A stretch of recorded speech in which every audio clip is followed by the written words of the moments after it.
What's up, everybody? Welcome back to another episode of the 10-7 MMA show. We are back 1 week away from June 7th, a little over 1 week away, where we are gearing up for UFC 316, which I feel like I'm in the minority in terms of my excitement for this fight and to see Sean O'Malley come back. And I think he will beat Merab. We're going to talk about that in a little bit.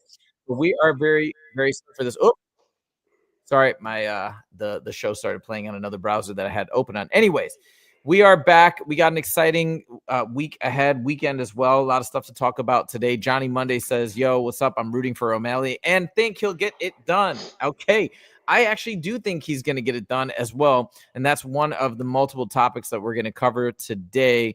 Justin, what's going on? What's going on? Are you at Extreme Couture right now? No, I'm in Michigan right now. My Oh, buddy's wife had to get brain surgery this weekend, so yeah, she caught a brain tumor. She had to go into immediate surgery, so I flew back to Michigan yesterday, and I'm babysitting their kids for the week. has the surgery happened? Just happened. She went into recovery about 30 minutes ago. It was like a 6-hour surgery or 7-hour surgery. Woo! Allegedly, everything's good now. She's in an induced coma right now, and hopefully she'll be waking up by the end of tonight.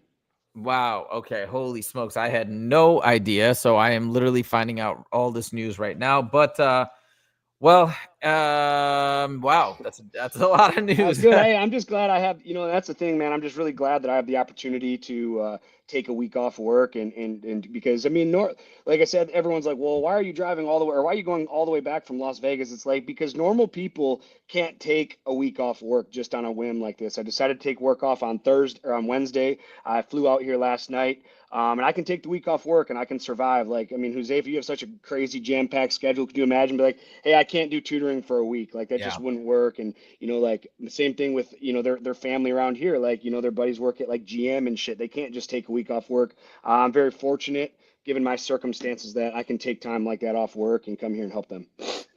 Wow. Well, that's awesome. For those guys who don't know, what's up, Tehran? He says, "What's up, boys?" For those of you guys who don't know, I'm also from Michigan, so I go back there pretty regularly. Probably go back at least one more time this summer. Justin is from there as well, so there it is. Justin is doing the show live from Michigan. I'm in LA on the West Coast. Here we go, guys. Let's get into the topics. I got a fun one, I think, kind of a funny one. I made a video about it yesterday, but I'm going to cue it up for Justin right now. Give me 1 second. So, Justin, are you familiar with Wes Watson, by the way? I'm not. Okay, hold on 1 second. MMA Fighters, 1 second. Let me get this video queued up. So, Wes Watson he's kind of like, you know who Andrew Tate is? Yes.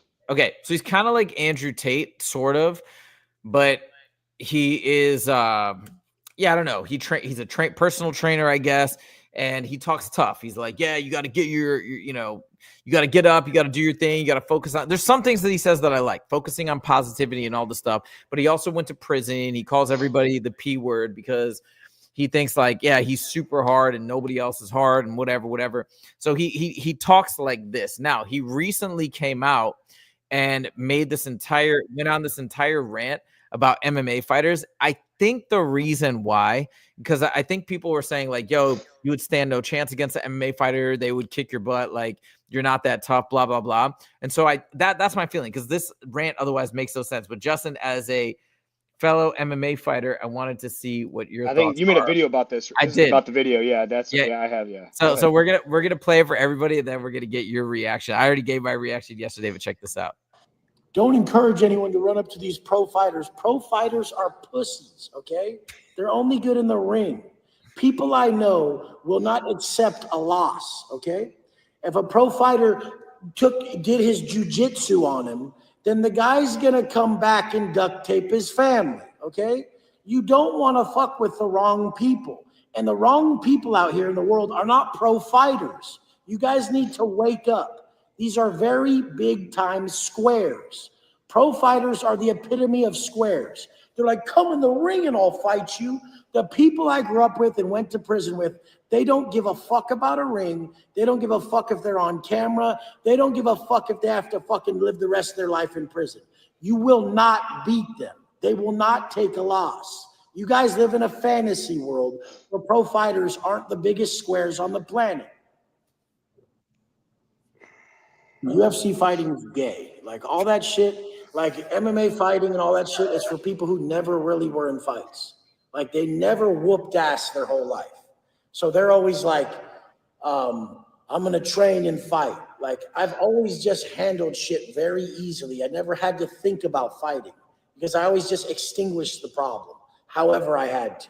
So the point is like that's for people who like never could really fight. They had to go learn to fight. I mean, people who just handle business, they don't have to learn to fight. There's a difference between fighters and violent people. You should really stay away from violent people because it doesn't matter how good you are at fighting when they want to take it to the level. They'll take you out. And so there's a huge difference here. Okay, that's enough. Wait a second. Does that say 2.23 subscribers? 2.23K. Yeah, it's some like Rant. It's not his actual channel. Okay, it's sure. like some guy like took the clip and yeah. Anyways, so there are his thoughts, and I gave my feedback yesterday in the video. But Justin, as a professional fighter, yeah, I don't know. What do you make of this? You want me to tell you the truth? Yeah, of course. I didn't hear anything he said after MMA fighters are pussies. I was very distracted by the video. I don't care what this guy has to say. Put that video back on though. I'd like to watch it a little longer if you don't mind. If you can turn the volume. You can turn. No, I'm making a joke because of his girlfriend sitting there with the big old knockers. I don't really care what this guy is a fucking idiot, dude. Like you look at his girlfriend inside, she's like, wow, this guy's really like. Listen, now if he's talking about hood guys or gangbangers that are gonna shoot you with a knife or stab you, sure. Hey man, I respect that. Like, yeah, there's any civilian could walk up to me with a gun and kill me. It doesn't matter. But let me tell you this: there aren't any civilians. There's very few civilians. I mean, if you are 300 pounds and you're yoked, yeah, you might give a smaller professional MMA fighter a challenge. But if you're untrained, I mean, there's tough guys out there, but this is the thing. A casual street fight lasts anywhere from 10 to 30 seconds. 30 seconds would be a long fight. I'll take a guy like that into deep water, bro. I'll fight him for even if somehow, because he's big and strong, he got the better of me for 30 seconds. Once that 30 seconds is over and he realizes that his gas tank is shot, I'm going to drown him. There's without a weapon, there's absolutely. So this just happened recently, and it wasn't an aggressive approach. But I have a friend. His name's Andrew Jacoby, and you know him because he's been on the show before. Andrew's awesome. He's going to be sponsoring the 10-7. He's one of my best friends in the whole world. Andrew has a very stressful job, and when Andrew wants to release some of his stress, like our trade-off is he comes to the gym and we fight. And Andrew is a collegiate football player. He's a super athlete. He's super strong. He's probably 6'2", probably 220 pounds. And he's semi-trained. He's trained in boxing. He's trained in grappling at a low level, like a white belt to a blue belt level. But he's very, very strong. And after about 30 seconds, if I don't tap him 3 or 4 times, that's not true. He'll survive about 30 seconds to sometimes a minute just from pure athleticism and strength. But after that minute goes by, he's toast. And I mean to a point to where I can just get on top of him and cover his mouth, and he'll freak out and start tapping. To go into what this guy's talking about, he's talking about emotion and about how, guys, it's that old expression like, oh, see red. It's like, listen, bro, that's not what you want. Like, I don't know, man. These guys are so funny. Like, dude, like, I don't go to your job and tell you that. I don't come to Scalar Learning and be like, hey, I'm a better tutor and you suck at tutoring. And like, it's just asinine. Hey, I was a college tutor. I did it in college. I did it for 2 years. Yeah. I'm not on your level, bro. That's like somebody training a white belt and saying, well, I grappled for 2 years so I can hang with a pro fighter. No, that's like me being I was a geometry and algebra teacher, or excuse me, a tutor in college, my junior and senior year. And that'd be like me asking for a job that's as my credentials. It's asinine. It's silly. This guy has to be doing this just for clicks, because if what he says is true, he should be able to go to any MMA gym in the world, high level, Extreme Couture, Syndicate, what's his name, down in Mexico. Why can't I think of it? John Jones trains there. Why can't I think of his name? Winklejohn. Yeah. Wings. We got Wings. We got all these gyms in California. Come to Michigan. Go to Detroit. Go to Michigan, top team. Go to Florida. Like, if you're gonna make these bold claims need bold proof. And again, sitting here, it's like me saying that I'm the best poker player in the world and I can compete with, Phil Ivey and shit like this. Listen, I'm a good poker player, and I'm a profitable poker player. I have a poker coach. I love playing poker on the weekend, but I can't hang with guys like Phil Ivey or Aaron O'Rourke, professional sports bettor we've had on the show before. Like, these guys are pros, man. I like to do it as end to amateurs level, but I'm not a pro. I can't beat these guys, and that's the thing. Bold claims need bold proof. And this guy, if he wanted to really go in there and show everybody that, hey, look, I'm not joking, and he went in there and whooped on some MMA fighter that's even 2 weight classes below him, hey, I give this guy respect. But this guy is a chump. All right, he's a piece of shit. He's the problem with if Andrew Tate's a pussy too, man. I mean, there are some things that I do agree with Andrew Tate on, but this whole masking, like, oh, my girl needs to be in there making a sandwich, and I fought 300 guys in 30 minutes. Like, shut up, bro. Like, watching this guy kickbox, it's his technique is terrible. I don't know how he beat 60 guys in a row allegedly. I've only seen bits and pieces of the video, but you put me against Andrew Tate in a straight kickboxing match, this guy finds himself wishing he wasn't in that. Dude, I'm an MMA fighter. I'm not even a kickboxer, and I still smash all these guys, man. It's irritating, man, that people are always putting us down. Like, when we put our heart and soul into the sport of MMA, and this bum that's never done anything, nobody's even heard of this guy, and now he wants to come out. I mean, his videos are so bad. The only thing I could help but look at is his girlfriend's tits, because I couldn't care less about what this dumb motherfucker has to say. So, what prompted this video is my guess, or him to make these statements, is people are like, oh, you're not so tough. The real tough guys are the UFC fighters. I guess his main point, just like you said, is really violent, like truly psychopathic, crazy criminals, mafia guys, whatever. It doesn't matter if they can fight or they can't fight. They will find a way to harm you and to hurt you.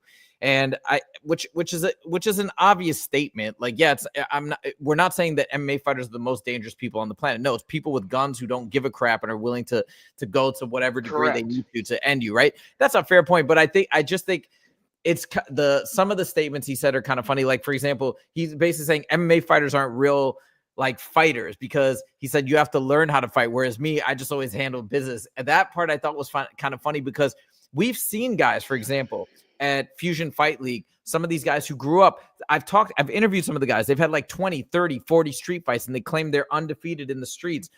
And to say that like it's lame to go get training to learn how to fight, we see sometimes these guys that have 30, 40, 50-0 in the streets, but it's a totally different game when they get in there and face somebody who has even just a few years of training, right? So I thought that was a little bit of a silly statement. You could say the same thing about somebody being strong and be like, well, you're not really that strong because you have to go to the gym. Like, so what? I don't know. I mean, he talks about fake, man, and the only thing he needs to be worried about being fake are those big old titties next to him. Like, that's what's fake. All right, nothing about me being a fighter or anybody in the UFC is fake. The only thing he needs to worry about are those big old fake titties to the right of him.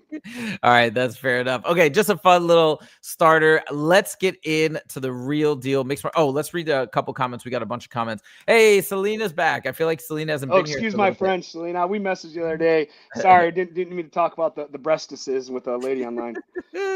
Okay, we also got King Turzy. He said 10-7 needs an X account. Yeah, we should create an X account. Maybe we'll do that later next week. Hamzat grappled an Olympic champ today. What? I missed this. Why is he grappling before a fight like this? Isn't that dangerous or no? Well, how far is this fight out? I don't even. What's the in date August? August. Dude, it's like a month and a half away. Of course he needs to be training, man, against Olympic grappler. I mean, yeah, hell yeah. Why wouldn't he be training? Why would? I mean, and I'm not trying to say you're wrong. No, right. Why would you think that he shouldn't be training with a guy at a high level like that? Training. Oh, I thought King Turzy was trying to say that he had like a grappling match. Like he competed. Yeah. Oh, okay. I'm fine with competition. You look at Merab. He did a sambo match before, and essentially it's grappling. You know what I mean? Like, if they're competitively grappling, it just depends on the grappler too. Like, I wouldn't be going with like a leg locker, because you go with someone like Hamzat, this guy's really going to apply some heavy pressure on leg locks. But if they're training, I think it's totally fine. Maybe he brought in an Olympic level grappler or a former Olympian grappler to train with. It's kind of, I don't know, man. It's teach their own. If they want to go and do like a high level grappling tournament, yeah, I can see what you mean. This close out. I am so excited for this fight. Wait, hold on. Somebody said in the comments, I think it's Tehran. He said Justin Gaethje had to beat up a guy on the streets who tried to take him out of his car. Not sure if you guys heard about it. Hold on. I'm going to look this up right now. Fight on street. I did not hear about this. Dan Hooker out of Justin. Wait. I cannot find the news story. Tehran, if you have a link to the news story, will you post it? I'm not seeing it anywhere. But anyways, that's crazy if that's the case. We'll have to send that to Wes Watson. Also, Johnny Monday says, on the topic of professional MMA fighters in the streets, Nick Diaz getting jumped in a bathroom by 4 guys and whooping them is a classic MMA story. They didn't know who he was. Yeah, that is a big mistake. Look for those cauliflower ears, and if you see them, steer clear in terms of a street fight is what I would say. All right, let's get into the mix. Sean O'Malley versus Merab is going down in 8 days. I feel more and more confident the more I listen to interviews from Sean O'Malley and Tim Welch that I think Sean O'Malley is going to get the job done. Now, I know you disagree with me, but I wanted to give you a couple new reasons that I've learned since Monday that makes me feel like I actually think Sean's going to get it. Now, number one, this camp, at least this is according to Tim Welch, and you never know, right? But according to Tim Welch, in this camp versus last camp, like last camp, they barely did any grappling or jiu-jitsu training because of his injuries in the torn labrum. And this is the same for the Aljo camp. He was also injured, I think, going into the Petr Yan fight. And one of the things that Tim Welch said is the reason why they kept taking fights injured is because he's like, well, we kept winning. So he's like, we beat Petr Yan. He had a severe injury going in against Aljo. He couldn't train any grappling, but they took the shot and they won. So same thing with the torn labrum. They decided to roll the dice again, and this time it caught up to them. But now he's fully rehabbed and he's training grappling on the regular, like 5 or 6 days a week. So they're going to come in with a completely different mindset. The other thing is, oh no, he was also injured in the Cheeto Vera fight, by the way. I don't know if you knew that, but he also said that. So now he's going in fresh, and it's leading me to believe, if you buy the narrative, maybe Sean is so dang good that he was achieving these results when injured. Now that he's full strength, I think it might be a completely different story. Maybe this is wishful thinking. Justin, let me turn over to you. What are your thoughts on all of this? I mean, it sounds crazy, man. Like, he was injured against Aljamain Sterling and didn't grapple at all. We're talking about the only chance Aljo has of beating him is taking him down and subbing him, and you didn't grapple. I don't believe it. There's no way, man. He can say whatever he wants. There's no way. Like, you're fighting for a world championship.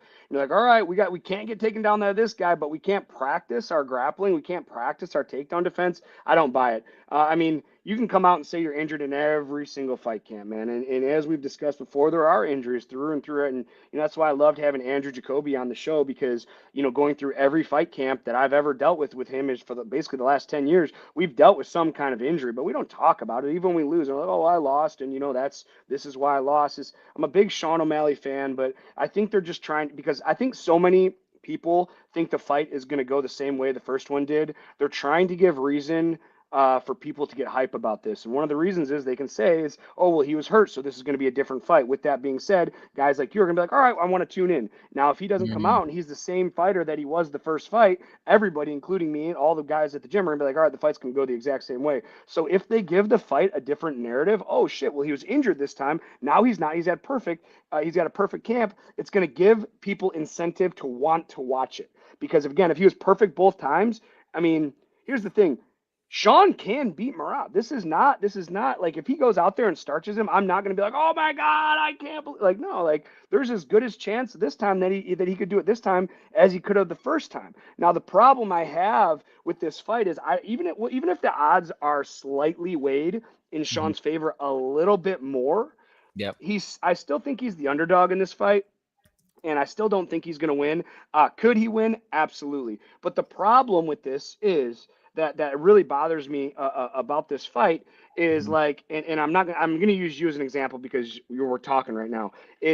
People are talking about how they think he's going to win, as you are, as a lot of other people are, because of this injury. And now he's fresh. Well, if he goes in there and loses, it's like, oh, fuck, man, it went exactly the first way it goes. But if he goes in there and catches him, assuming he had the same chance to catch him in the first fight, everybody, including you, is going to be like, I knew it, it was his labor and it was way there. It's like, listen, if we flip a coin If we have a weighted coin and I have a 75% chance and you have a 25% chance and we flip that motherfucker 70 times, it could land on 25 50 times in a row. There's still that 25% chance. You know what I'm saying? And Right.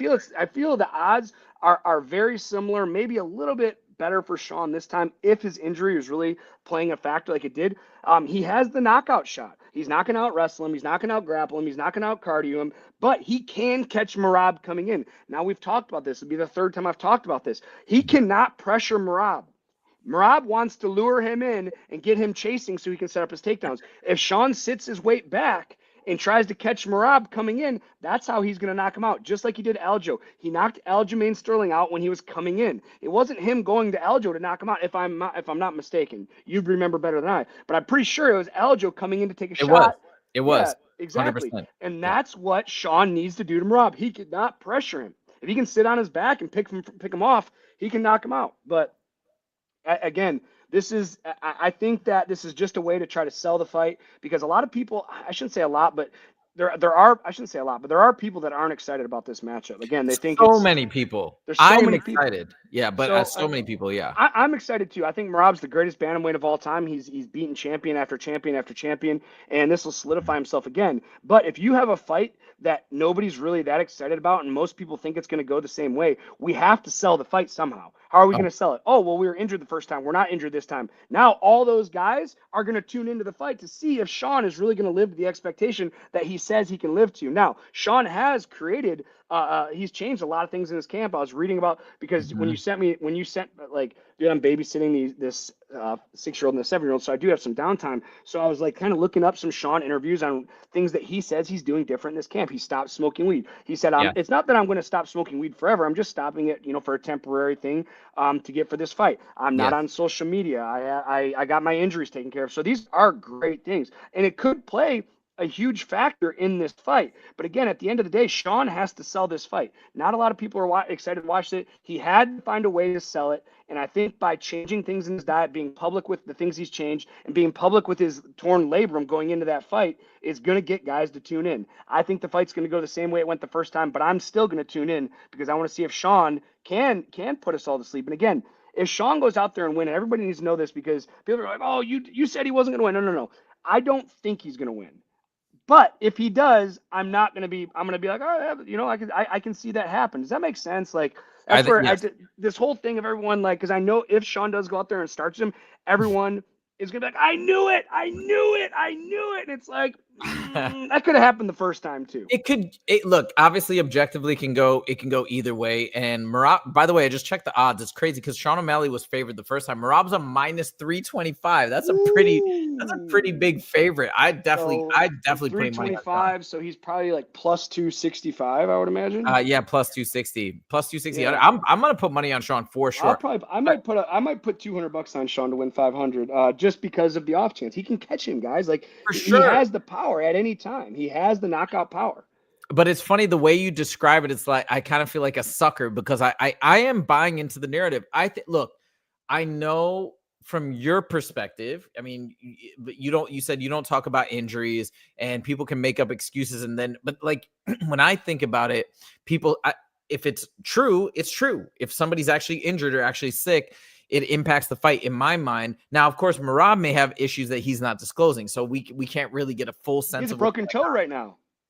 Yeah, that's crazy. But the torn labrum, I did try and do as much research as I could about how it impacts mobility, how you can get stuck, you can get bent over, you have difficulty, like especially in between rounds, that it continues to lock up more and more. So I really got to think it has a significant impact, especially for Sean O'Malley. But that being said, your point is valid, I think, in a lot of ways that, hey, everybody's always dealing with injuries, and maybe they're just doing this to sell the fight. I want to believe that's not the case. I want to believe that I'm not just a sucker. But for those aforementioned reasons, I think he's going to get it done. The last thing I'll say, too, is Tim Welch has talked a lot. I'd love to hear your thoughts on this if you agree or disagree. They've talked a lot about saying that in the first fight, when he had the torn labrum, they were just like, you know what, we're going to get the knockout because Merab always sticks his chin up high and he's really vulnerable to getting caught and getting potentially knocked out. Do you agree? Do you think that O'Malley has a better than average chance of knocking out Merab because of his defense or lack thereof?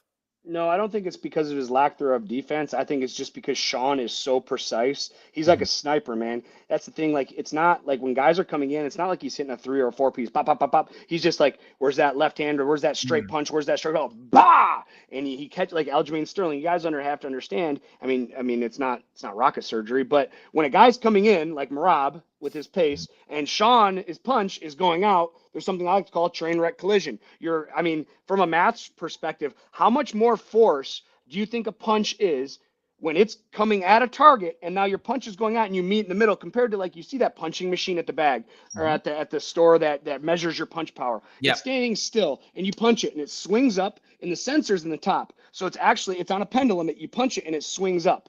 All right. Yep. Well, when it hits that's the sensor's up there. Now, what if this bag instead you had to time it? It starts swinging down. You see it swinging down, and then you have to make contact with it. Yeah. From a math guy, how much more force is generated when that object is coming towards the target? It's essentially what's happening is like that force vector that's coming this way. You're essentially adding it on because it's like that equivalent force you're pushing back, and then it's like it's doubled or more than doubled actually. Because is it more than double? It's probably more than doubled. So the speed of the shot is coming one way. It's obviously way faster than probably Aljo's body is moving forward, but then there's so much more weight behind Aljo's body. So it could be less than doubled. It could be substantially more than double, but yeah, I get your point. Moving into the shot, same way as when you roll with a punch, right? That substantially decreases the impact. But if you roll into it, like, I don't know if you guys ever spar and you accidentally turn your head into a shot, or even if you try to go light, it hurts like 10 times more and can really wreck you. So yeah, 100%. There was something about this that I just saw in a football aspect. So there's this like 425-pound freshman, or maybe he's either a freshman in college or he's going to be a rookie in the NFL. I can't remember, but he's like 425 pounds. He's a lineman, and he's running a 4.240, which, a 5.240. Okay. All right, and they compare this guy running. Obviously, I can probably run like right now. I could probably run like a 5.0 or maybe even a high 4.9. All right, so I'd be slightly faster than him. But they compared it to like a standard football player. If he was 220 pounds, he's generating the same force as if he ran like a 3.9, which it's faster than any human. Like the fastest 40 time ever is 4.2 seconds.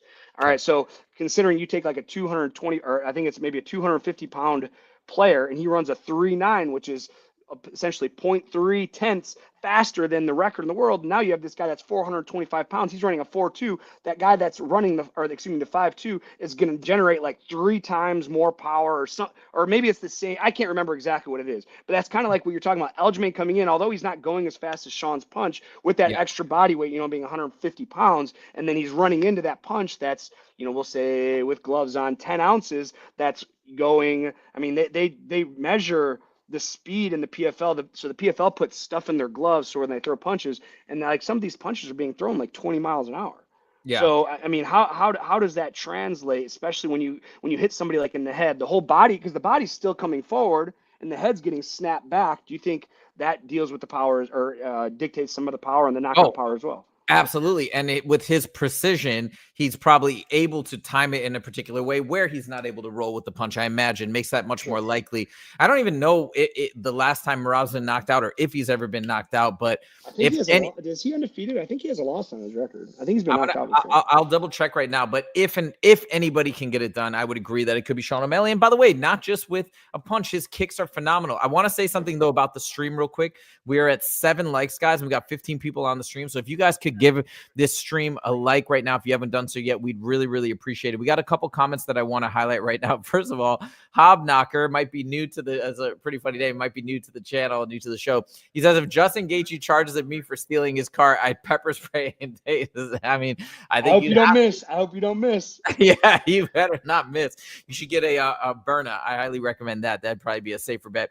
We also have a comment from Tehran. I'm going to disagree with this. So Tehran says people are upset about the O'Malley fight because people just believe that he doesn't deserve the fight, like Yair Rodriguez shouldn't be fighting Volk again. Okay, I get the whole thing with Yair Rodriguez and Volk. I actually still don't even mind the matchup. I understand why the UFC is doing it.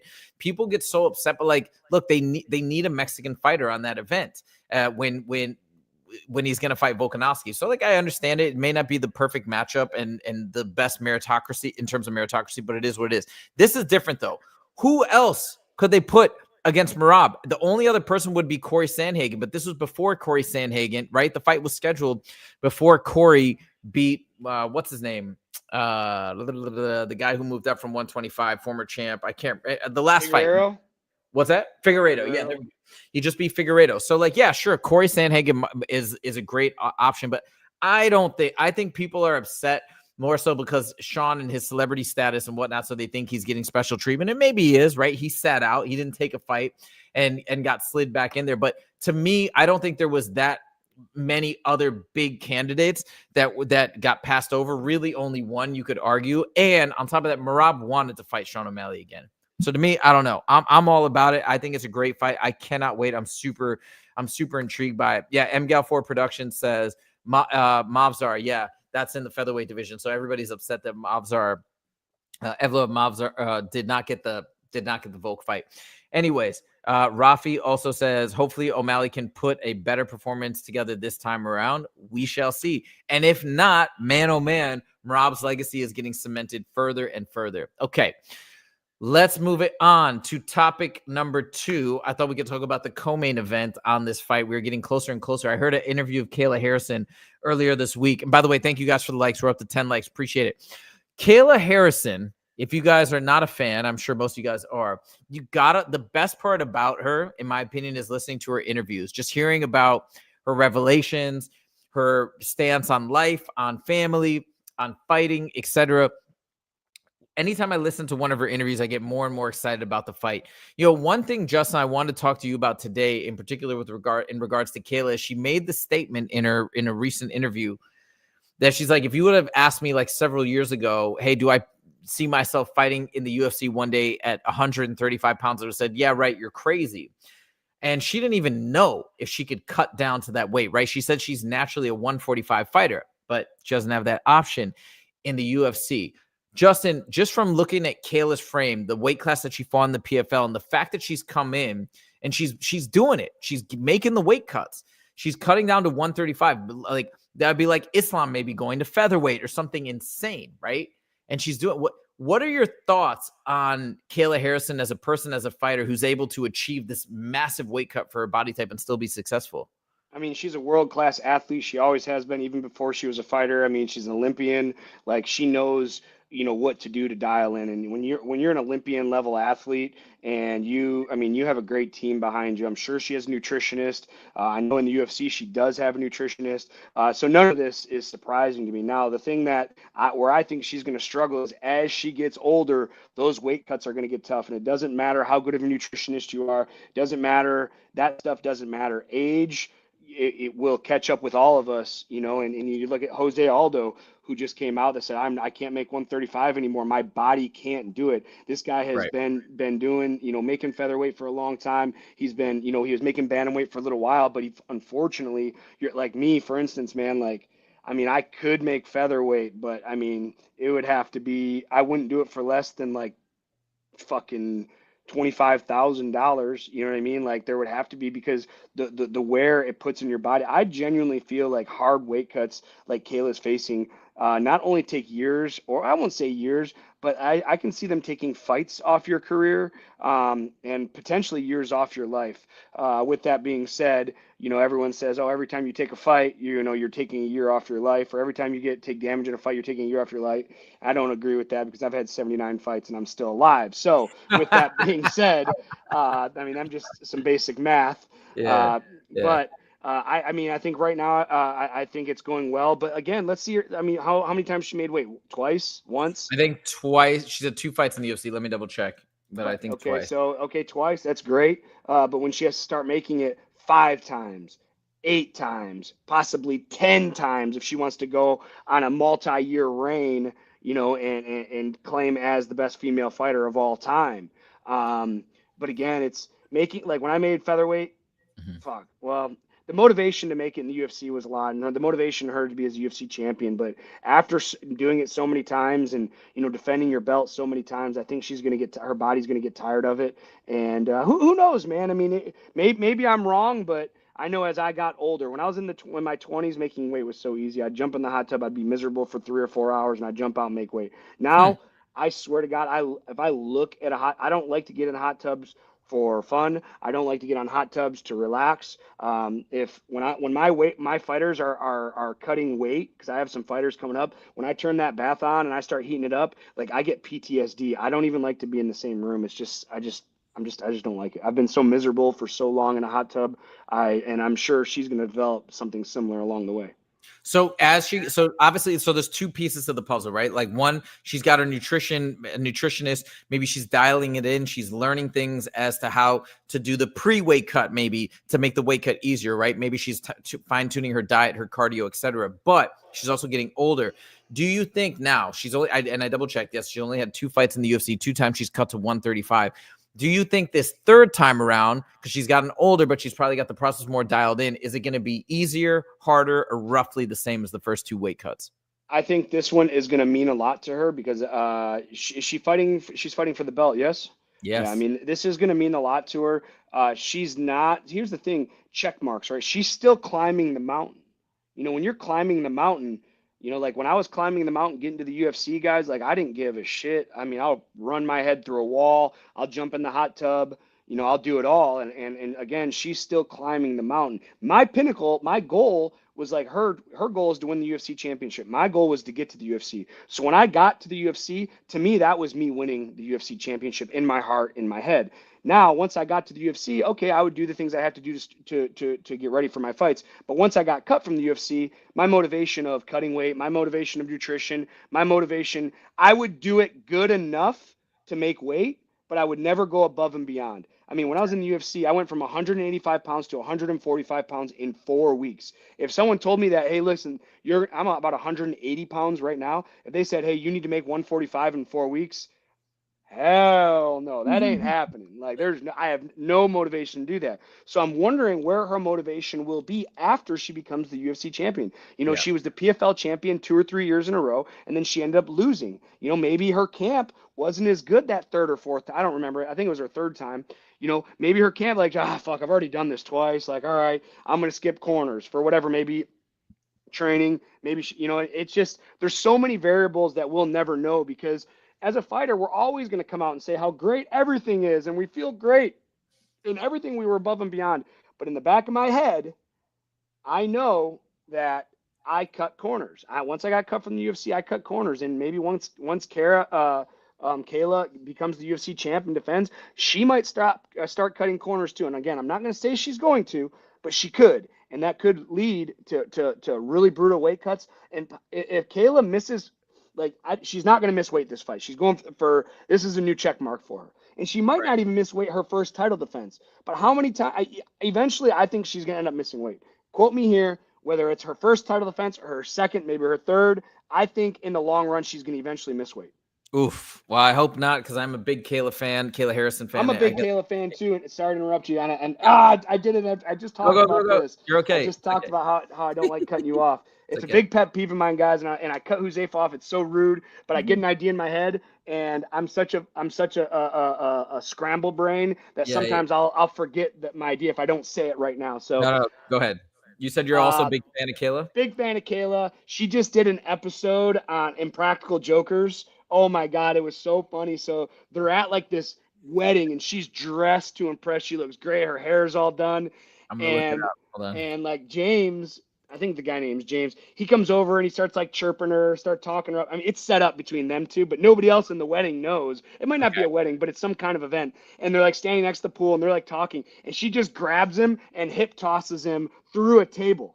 And everybody in the place is like, what the heck's going on? He's like, ah. And then she like drags him over to the pool and throws him into the pool.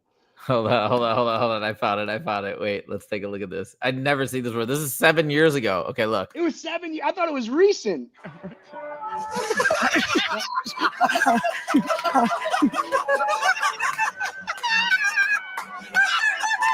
Dude, she is jacked in this. What the heck? She's like I thought this was recent. I thought this was recent. Look, it says 7 years ago. Wait, hold on. Let's keep watching this.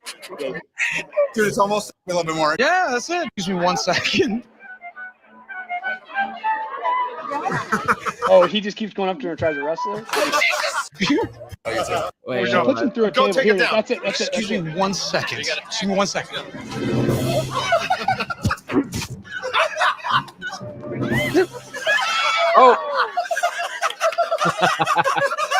happening? She puts him through a table and throws him in the pool at one point. Oh, I know think her this from is the college. table. Once.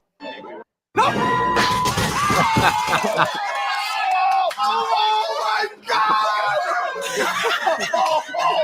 Oh my God! Oh my God! Okay, this is awesome. Sorry, I'd never seen that before. I had to see it. What a legend. By the way, we have a new oh no, we don't, this guy's been here before, but Hamzat Boris Shemaev, super fan. Let's go. I like that name. Hamzat trained his so he's talking about, I gotta find this footage. His upcoming clash with, he stuffed him. Okay, we're gonna see via Red Corner MMA on Twitter. Okay, we're gonna have to check this out. Oh, we got another new person in the stream. That guy he trained with is a 205 or 2 at Olympic level. Ooh, very cool. What's up, MMA Tubby? Welcome to the show. All right, we're gonna pull that footage before the end of the show. But anyways, Kayla Harrison, I hope she wins. I hope she gets it done. I cannot wait. And I hope she can still stick around and fight for some time. It's such a bummer that she has to do that hefty weight cut, but it is what it is. Okay, moving on to topic number 3. We are in a new season of The Ultimate Fighter, Justin's favorite show. Justin, how excited were you for episode 1 of The Ultimate Fighter, Chael Sonnen versus DC? Not as excited as you, because I know you watched it. I watched it, but I had to skip through it. Actually, I'll say this, okay? I'm going to be totally fair about the Ultimate Fighter in general, and people were talking about it today on Ariel Helwani's channel. I think that the time is nearly come to end The Ultimate Fighter. The reason why is everybody's now feeling like the Contender Series is a better version of The Ultimate Fighter. You see amazing fights. They tell the stories when pertinent, and we don't need all the reality TV nonsense from like the early 90s or the whatever, back in the day of like the stuff in the house and the manufactured drama and the testimonials. Like that's old school MTV reality show nonsense that I think nobody's really into anymore.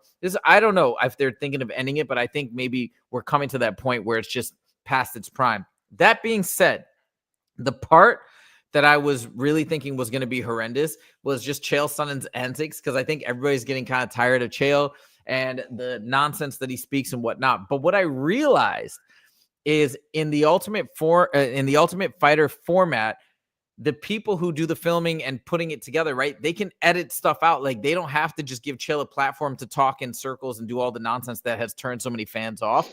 So he's actually not that bad. It's kind of entertaining. Like I mean, it's stupid. It's not my brand of humor, but I remember DC was giving this speech when he was selecting the last 2 people. And he's like, I just want to say, even though you might not have been our first pick, I don't want you guys to think that you are any lesser than the other fighters. Brandon Moreno, if you remember, was the last pick fighter. He ended up becoming the champion, the Ultimate Fighting champion for the show, as well as the obviously flyweight champ. So he gave this really nice thing. And while he's talking, Chael is like snoring, like, oh, this is boring, blah, blah, blah. It was like mildly entertaining. Anyways, so Chael versus DC, I was actually originally saying was such a miss by the people who put these teams and these coaches together. But I'm starting to change my tune. I actually think Chael, when he can be edited, is not as bad. Maybe you'll check it out at some point. One last thing, though, I know you didn't really check this out, so we won't talk a ton about it. But one thing I will say, guess who was on season 1 coaching on Chael's team? I'm not sure. Jamie Huey? What's that? Jamie Huey? No, what fighter is Chael super close with that you find annoying? I mean, I'm not sure. Colby. Oh, that's Covington. I would have never guessed that. He's on the show and he steps in and does some coaching. His coaching wasn't bad, but I gotta say, and I'm really curious to see what other people think in the comments if anybody else watched it. Dude, he looked so overweight, man. Like I've never seen Colby out of shape like this. Like he actually looked like he had a gut. His face was like super inflamed and like puffy. And I know, or supposedly he doesn't drink. So I imagine he's just like eating crap, I imagine. But yeah, Colby looked really, really bad, which makes me wonder what is getting to be in store for him. He's probably totally checked out. I imagine he's going to get like 1 or 2 fights left, make a quick payday and then bounce. But that's my thoughts. Anyways, I'd love to know what other people think about Colby's appearance and how he looks. We got a couple comments from some new folks I want to highlight real quick. We got Joshua Delivery Driver. He says, at what age should I start training my kid to become a top level grappler like the Dagestanis? Justin? I don't think you should start training him at an early age in grappling. I think you should start training him at an early age in gymnastics. I think like bringing a 4-year-old, and I'm speaking from experience. I've coached kids from 3 years old to 10 years old, and every now and then you will get a phenom. You will get a 3-year-old that just comes in and does everything perfect. You will get a 4-year-old, sometimes a 5-year-old, and a 6-year-old. But 90% of the time, those kids are, and I'm not saying they can't, but I don't know, man. It's people don't agree with my opinion a lot, but again, I think it's more instead of learning grappling techniques, learn body control. When you talk about being able to do cartwheels and somersaults and balance, I think that's way more important.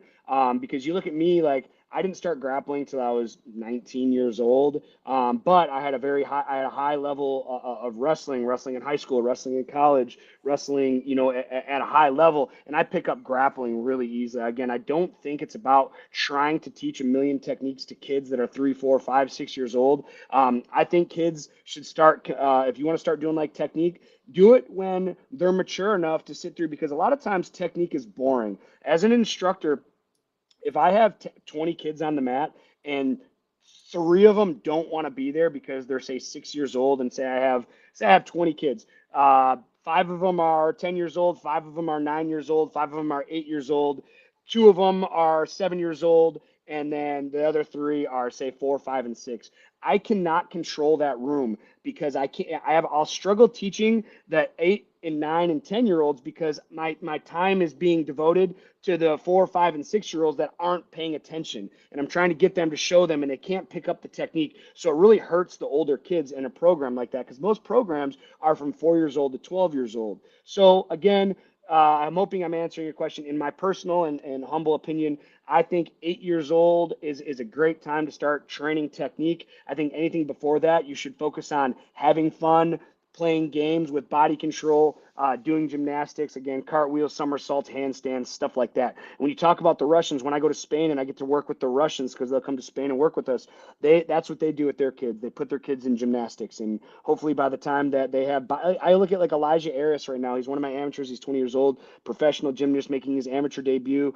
He is a phenom when it comes to grappling, when it comes to wrestling, and his technique, like when he does his technique, it's not like, wow, that's great technique, but it works for him just because of the body control, and he's been able to transition gymnastics over to MMA in a matter of 2 years, and he's already a high-level MMA fighter with only 2 years of training.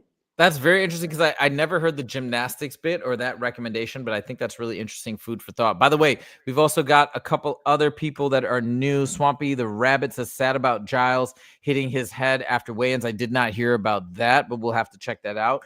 And Alpha X says Kobe probably now 205. Kobe was fat almost. And guess what? I found footage as well. So I'm going to show you, Justin. You tell me what you think with the seasoned eye. Is this when he has the gray shirt on? I think I saw. Yeah. Yeah, I did see this. Yep. Okay, look, dude, I've never look at his face. Look how it's really oh yeah, he does look puffy. Dude, he is really out of shape. So I mean, I don't know. I mean, what his last fight was a while ago. I mean, didn't he fight in December when he fought Joaquin Buckley? He fought back in December, so it's like 7-8 months. Like he should be ready to look for a fight or prepare. Look how jacked he is and how much leaner he looks there compared to on the Ultimate Fighter. I'll be surprised if he ever fights again, man. I think who's he going to fight? He can't beat anybody in the top 5, probably not anybody in the top 10. I mean, the UFC might use him as a stepping stone or a gatekeeper, and I wouldn't mind seeing that. I want to see some guys get in there and slap him around a little bit. That would be amazing. By the way, Joshua Delivery Driver says that's great advice. Thank you. Yeah, that would be amazing. Kobe, if he would just accept, I mean, how is he going to do this, right? Like he's looking out for his best interest, but if he would just go in and let Ian Gary fight him, let some people fight him and build themselves off of him, it's just so valuable to the UFC from that aspect, because so many people want to see him lose, and if they just paid him right and get him in there and force him to fight Ian Gary, it'd be incredible. It's actually, dude, they need to make that fight. What Ian Gary? What is he gonna? He's gonna fight. What's his name? Sean Brady, I guess is what they're talking about. No, forget that fight. Let Ian Gary fight Kobe. Let Sean fight somebody else or move up or even challenge for the belt at some point. But this is perfect. And then we have the whole division being held up anyways with Islam moving up. Let Ian Gary and Kobe fight. Make that fight happen. That's my 2 cents. Okay. And yeah, Hamzat Boris Shemaev Superfan says we need storylines and real beef. Exactly. Gary Colby, build up would be fire. Yes, let's go. This has to happen. Colby Covington, just ask for a big payday. I bet you they'll do it. This fight would sell so well as a main event for whatever. It could be a main event for a fight night. It could be an amazing. Colby's too arrogant. He knows that he can't beat Ian Gary. I don't think it's worth the money for him to be embarrassed. I mean, just look like what Joaquin Buckley just did to him, man. Imagine what Ian Gary will do to him. And Ian Gary's been working his wrestling, working his grappling, Ian Gary's constantly getting better. Where you have Colby falling off. I mean, as much as I want to see it, Ian Gary, I'd love for him to go there, get a win. But I don't think Ian Gary has any interest in fighting bums. He always wants to fight the top of the division. I have a lot of respect for Ian Gary. Again, dude, look at all the guys he's fought. And I just don't. I mean, unless the UFC's like, hey, do you want to fight Colby? I think he'd say yes, but I don't think there's any chance Colby will say yes to him. Probably right. Sad, but true. Okay, moving on. I want to talk a little bit about what is going down with the UFC, because there have been rumors. Joey made a video about this, and we're not experts on the business dealings and what's happening behind the scenes for the UFC. But I did want to talk about this from the perspective of what I think is the future of mixed martial arts, the future of the UFC.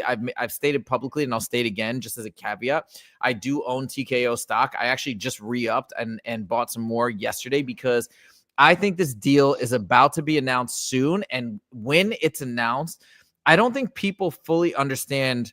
Oh, by the way, I could be wrong, of course, but I don't think people fully appreciate what this type of a deal could do, whether they stay with ESPN or whether they go to Netflix. Because what I think is going to happen, Justin, and I want to get your feedback too from the fighter's perspective and coaching at Extreme Couture and et cetera. But once this deal is done, what I think is going to happen, pay-per-view sales are in a slump. No, people are stealing streams.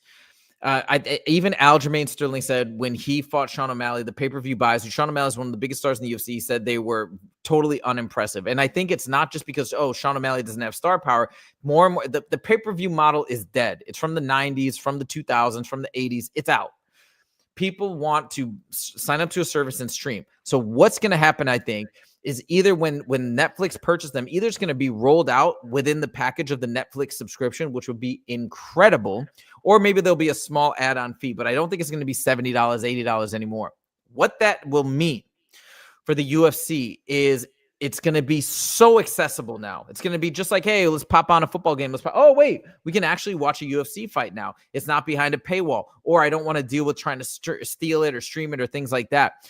And I think this sport is about to explode. Once people are able to access it, to get into the mix, maybe they'll do some other things on Netflix where they'll show some of these documentaries, get to learn about the fighters.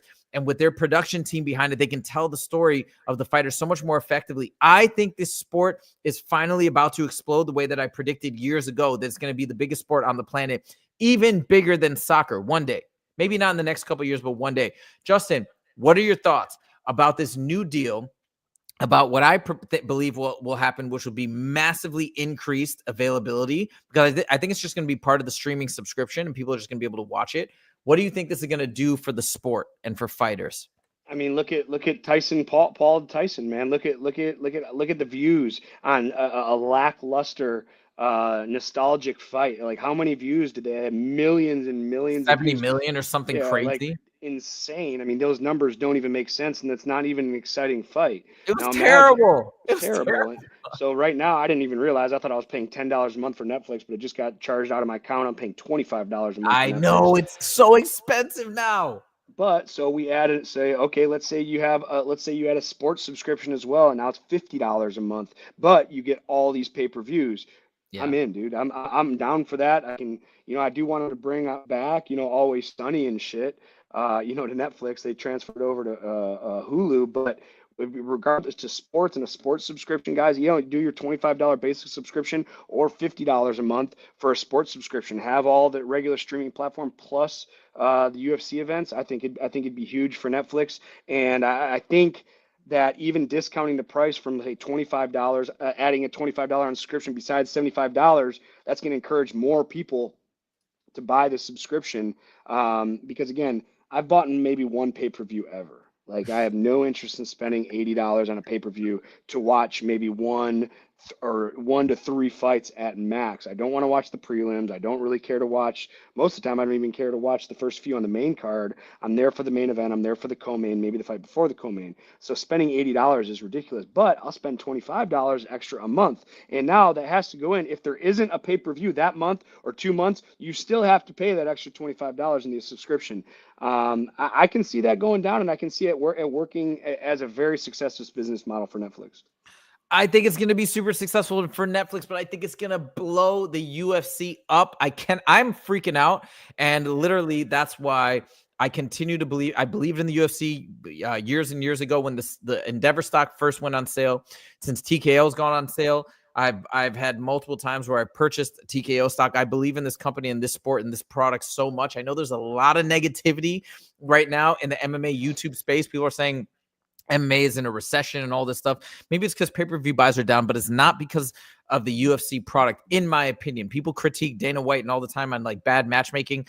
I just think people have gotten on this hyper negative, super critical bend, and it is not the case. I think I'm still super excited about the UFC. I cannot wait for the UFC fight card next week. And now with the greater exposure, man, I think the sport is going to take off, and I'm very, very excited. Love to hear you guys' thoughts in the comments or the chat. Let me know what you guys think. We're coming up to the final topic for the show. Guess who's finally come out and given an interview? Our favorite Michael Chandler from the lightweight division after his loss against Paddy Pimblett.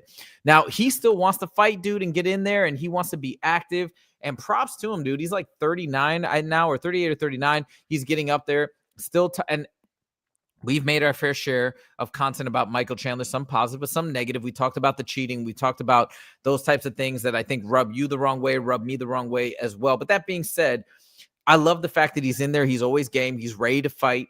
And he tries to be active. He tried, after the whole Conor debacle. So I'm excited to hear that he wants to come back and he wants interesting challenges. Justin, I'm going to play this clip of Chandler talking about his fights against Paddy and Oliveira. And I would love to get your thoughts on his mindset and where you think you see him going from here. So we're going to play a couple of clips from this interview right now, talking about those losses. I guess from the competitive side, when you look at that night, what do you feel didn't go your way? Oh man, I just didn't. I feel like I couldn't get my rhythm. I couldn't get my range. Obviously Paddy's long. Paddy fights long. He fights with his chin way up in the air, and he's pretty far away from you. Throws a lot of kicks to keep the distance. And I felt like I was just kind of getting settled in, and obviously took the knee to the face, and then got taken down, and that was the end of it. So it's one of those deals where you learn. Hats off to Paddy. He had a great game plan, went out there and got the win. Yeah, and I would never try to set you up to like make excuses or anything, but I know that fight did come pretty quick after the MSG fight, and I don't know if you want to address this, but I'm sure you saw those comments from Jared Gordon, your teammate, who was kind of saying in the gym like you didn't see him maybe fully yourself or things like that. What can you, I guess, address on that side of things? Yeah, the decision to take the fight pretty early was my decision and my decision alone, right? There's no, the UFC gives you the option. My wife can advise me, my mentors can advise me, my management can advise me, but it's that decision rests solely on my shoulders and how I felt, and why I thought taking the fight that quick made a lot of sense. Obviously I was coming off of a knee injury that I needed to get some rehab on and some physical therapy and all that stuff, and it started feeling better, and I'm the kind of guy where I'd rather just go and then sit around and wait. Maybe that was the wrong decision, but I was moving around well in the training camp. It wasn't a perfect training camp, that's for dang sure. But I went out there and I took an L. No big deal. All right. So Justin, there we go. We hear his thoughts. I think he's reluctant to say that he had some injuries or issues during that camp, but it seems to be the insinuation that he wasn't at full strength or full capacity. And I know how you feel about talking about injuries and all that stuff. All of that being said, what's your takeaway from his statements? I think he's on a podcast. He's saying the things he has to say, because something that just kind of negated his whole little interview is, I'm not a guy to sit around. What? Didn't you sit around for like 2 years and wait for Conor McGregor? Once he said that, I was like, he's saying the things he has to say that people want to say, because he literally just said, I'm not a guy to sit around. okay, you are 2-6 now in the UFC. You don't, and you know what? Mike Chandler can be called dirty. He can be. I like Mike Chandler, man. I mean, regardless, like maybe Me because too. I have a personal relationship with him. And not that him and I were boys. And when I say personal relationship, I don't mean that hey, we go drink beer on the weekends or we hang out on the weekends. I mean that we have shed blood together. I've taken so many ass whippings from Mike at Extreme Couture early in my career when I was an amateur, that I feel like I do have a relationship with him. And again, it's not an intimate relationship in the sense of we're boys and we call each other to see how we're doing. No, Right. but when you sweat and bleed together, like you develop that internal relationship, and Mike obviously probably doesn't, remember me as well as I remember him because I never whooped his ass like he whooped mine. But he was always a nice guy to me in the gym. Before he left Extreme Couture, um, I think that he brings an aggressive style, regardless if he wins or loses, even though he loses a lot. I mean, it's always an exciting fight. He's always trying to keep the fans excited. Even when he had Oliveira on his back, he's doing that stupid backs thing that I just think it's so stupid. And Mike is so smart and he's been around for so long. I just don't know why he ever thought like that was a good idea. And I firmly believe when he did it the first time, like the crowd went crazy and that probably he's like, all right, let's do that again. Let's get the crowd excited. Like ultimately that's not doing anything. There's so many better things he could have done. He could have done it on the fence. He could have tried to use the fence to escape. And he's not doing things in fights to win. I think Mike Chandler, I know that he's fine with losing now. He's very content with losing. He's become used to losing. I don't think Mike is trying to win fights anymore. I think him and I are a lot similar. When we're in there, we're not trying to win. We're trying not to lose. And don't mistake, it's very similar. All right. And a lot of people don't understand when I say that. Oh, what do you mean he's not trying to win? Of course he's trying to win. No, shut up. All right. There's a difference between trying to win and trying not to lose. All right. There's a very small difference. All right. When you're trying to win, you're trying to go out on your shield. You're trying to get in there and bang. You're not going to find a compromising position and settle and hope it goes decision. Maybe squeak out a decision or maybe not get finished, and that's a victory to you. Like when Charles Oliveira was on his back. Mike has been a professional fighter for like 25 years, and he did nothing right from a technical standpoint to advance or get out of this position. He was there for a whole round, and he just kept slamming back. Like to me, he's like, all right, the crowd is happy. The crowd is cheering. I'm just going to sit in this position till the fight's over because, again, Mike isn't doing things in fights to try to win anymore. He's just trying to survive long enough so he doesn't get finished, and he's trying not to lose. And people can mistake, and again, trying not to win and trying not to lose are very, very similar. But, again, I don't see Mike trying to go out on a shield. He's not Max Holloway pointing in the center and just closing his eyes and winging shots. He's finding himself in compromising positions where he's not getting finished and he's losing fights. He's 2-6 in the UFC. I don't think he can beat anybody in the top 5. I think the UFC, if they keep him around, he's going to be a gatekeeper. And they know, hey, you know what? This would be a great matchup for Mike to go and have an exciting fight against, knowing that the guy they put him against is ultimately probably going to win. That's fair. Now, I want to say a couple of things as well. I know people are talking about the dirty things that Chandler has done. He said he fought Gaethje dirty. He fought Dustin dirty, Western says. And I know all this. I've made videos about this, and that also leaves a bad taste in my mouth. That being said, when Justin says he likes Chandler, I got to say I like Chandler from the standpoint of he's exciting, regardless of maybe he's not trying to go out there and win, but he is still trying to go out there and be exciting. His fight against Paddy, I was so hyped and amped for. So I do want to see him come back. I am looking forward to him making his return, but maybe Justin is 100% on it. Like you're picking up things that probably us regular folks can't even see. That whereas, right, he's not doing any of the right things. Why? Because his mindset perhaps has shifted as he's near the last several fights in his career. Now, another thing I will put out here is somebody said, where is it? Tehran said they should do Chandler versus Bobby Green. I don't know. That could be interesting, I suppose. I think that'd be a good fight. I think that'd be a good fight because Bobby Green. Here's the thing with Bobby Green, man. He'll get in there and talk shit. He'll talk shit to Mike. I think Bobby Green can talk Mike Chandler into meeting him in the middle and slinging him. I think with how Bobby Green talks, like I really think he could get in there and really convince Mike to, hey, let's fight. Let's put on a show and let's fight. There's one I know it's probably not going to happen ever at this point, but the most exciting thing, especially now, actually it makes it more exciting now that Chandler's lost 2 fights since he was waiting for. I want to see the Conor fight. I think that fight is the only thing that really makes sense for Chandler, because now he's basically out of the top 10. As you mentioned, you don't think he can beat anybody in the top 5, probably not even the top 10. Like, I don't think he'd beat Gamrot, and Gamrot's ranked number 10. So he's kind of in this position now. And for Conor, who's been out for so long, had the leg injury, who knows where he is now. Mike Chandler, from when they were planning to fight, now has suffered 2 losses and is even more essentially like damaged goods. I hope that Conor can come back. That would be a great fight. Let's give Conor one more fight. His sunset clause is probably going to be activated at the beginning of January. Let's see if the UFC can squeeze one more thing out of him. Also, to help with the Netflix deal. That's what needs to happen. What do you think is there? What's the percentage that happens in your opinion? I mean, maybe like 10%. But I mean, okay, what should they do? Like, should they get a belt and be like, hey, this is no. Let me finish. Okay. Like a battle of the losers. Like, hey, this is the king loser, because Conor McGregor hasn't won a fight in 5 years. Mike Chandler's 2-6. Mike Chandler goes and beats Conor McGregor. It ruins his whole legacy. Like, okay, you can't even beat Mike Chandler, who's 2-6 in the UFC. Conor McGregor wins. He hasn't won a fight in 5 years. So congratulations, you guys both suck, and you just happen to be the guy that's better that sucks. Listen, like I think it's just a detrimental.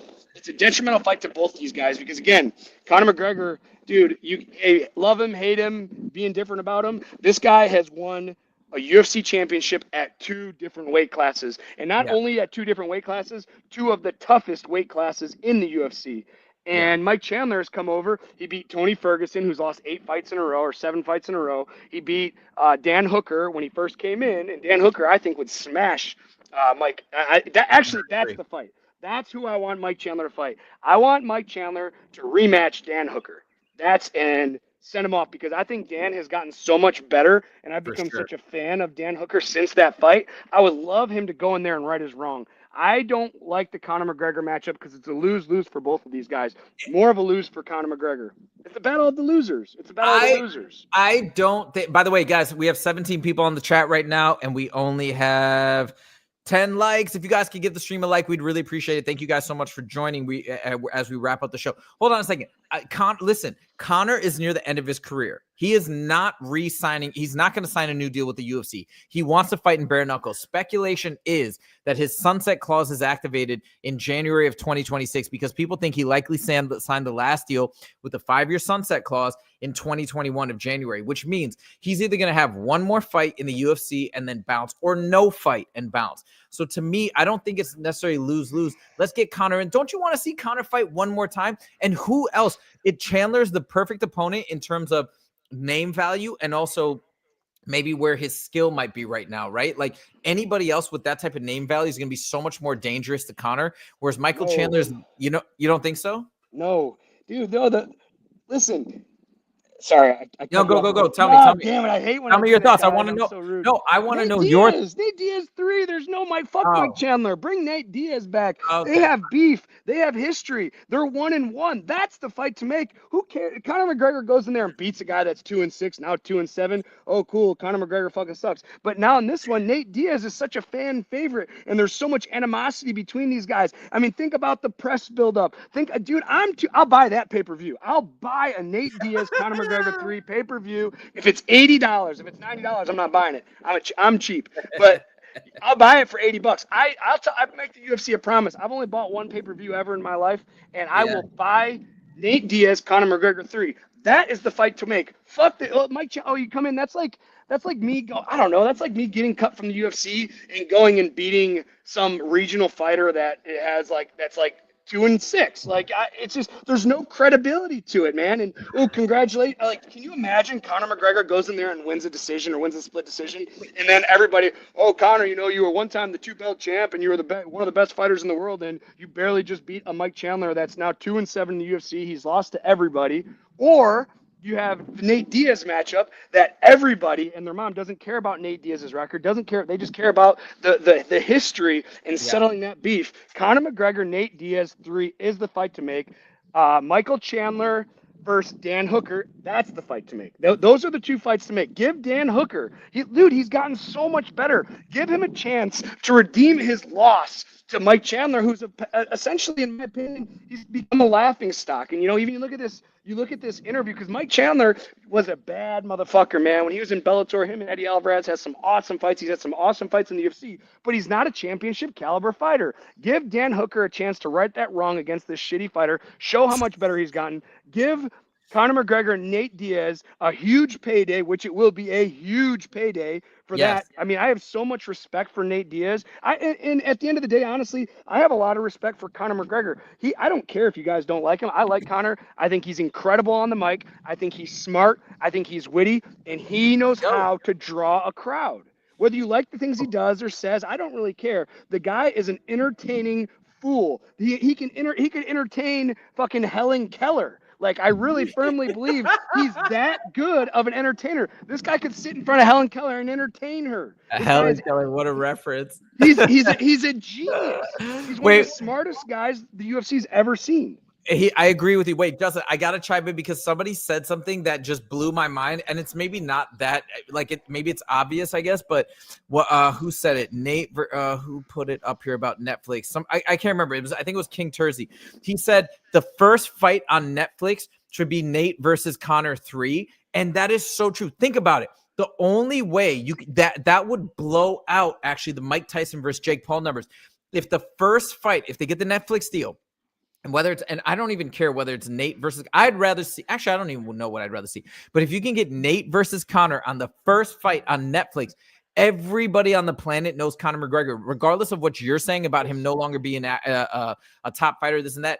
The rest of the world, the 90% of the people that are going to be like the casuals, that they're going to tune in just like they tuned in for that terrible fight of Jake Paul versus Mike Tyson. That's the play. That could be the play. We got to get the Netflix deal, get the streaming service set up. And for the debut fight, it's Conor McGregor's retirement fight from the sport of mixed martial arts in the UFC. It could be against Nate Diaz. I'm fine with that. Or Michael Chandler. I actually would rather, I'm going to say a hot take right now. I'd rather see Michael Chandler, but that's just me because it's a fresh matchup. Poor Mike Chandler's been waiting for so long, and he's still exciting. And I think Conor beats Chandler, which would be incredible. That's my 2 cents. That's where I'm going to leave it. But, that just got me so excited. I don't know. I think here's the thing. Conor goes in there and fights Mike Chandler and beats Mike Chandler. He's going to get no credibility. Everyone's going to be like, so what? You beat Mike Chandler. And then they're going to want to, oh, well, now he should fight this guy. No, squash the beef with Nate Diaz and then retire. And that's it. And then go on to BKFC. And I don't even think he's ever going to do BKFC. Let me tell you this. I have done bare knuckle now. I am official. I have more bare knuckle experience than Conor McGregor. It is not anything like I thought it was going to be. And let me tell you, it hurts. And I don't mean that I'm getting hurt, but I mean, I've been hit in street fights and stuff. Like, I knew punching the pain I gave myself from punching him from my hands and shit. Like, I think I think when Conor gets in there, and Conor isn't a chaotic fighter. Here's the thing. Connor's not a chaotic fighter. He has great range. He has that, like, Taekwondo where he's in, out, right. You know, like, that's not bare knuckle. That's not how you fight bare knuckle. You need to get in there, and it has to be controlled chaos. You look at, like, Kai Stewart. We get to watch him in Fusion. He's the featherweight champion. This guy, he's chaotic. He's in your face. Just his punches aren't straight. They're just looping all around, and it's just, I don't think Conor McGregor's style. I mean, obviously he could sharpshoot and knock some guys out, but I don't think his style is going to do well in bare knuckle. That's fair. Okay. Well, we shall see. I think he's hell-bent on doing it. But guys, this discussion just blew my mind because I wasn't even thinking about Conor's still trying to get him to have one more fight, but making his first fight. Because I was thinking have the Conor fight to bolster the numbers to get a better Netflix deal. But I've changed my mind. The ultimate play is to get the Netflix deal, and the first fight on the Netflix deal, or one of the first fights, we have Conor McGregor's retirement fight. I don't know. I just got very excited about it. King Tersey said I need to make a video about this. I'm doing it. I'm doing it later. I'm going to too. I'm going to as well. Yeah. Okay, guys, thank you so much for joining. I think we had such a great show. We had so much fun, and we got the likes up to 17, which is amazing. If you still haven't clicked that like button, you're welcome to do so if you did enjoy the show. We had a bunch of new people on here too. I want to give shout outs to some of these new names. We had MMA Tubby, Alpha X. Thank you guys so much for joining. Of course, we got the regulars, Western, King Tersey, Tehran as per usual, and the rest of the crew, Elga MGAL4 Productions, Johnny Monday, if you guys are still on, thank you. And Rafi, of course, as well. Oh, Swampy the Swamp Rabbit. These names are incredible. Okay, guys, thank you so much for joining. We are on the rise, 2,065 subs and growing. Do you say 2,065? Yeah, 2065, dude. We've been Okay. growing all We're- week. We're almost Let's at go. 2100. Jesus, let's go. Let's go. Let's go. All right. Thank you guys so much, and we will see you in the next video. Take it easy.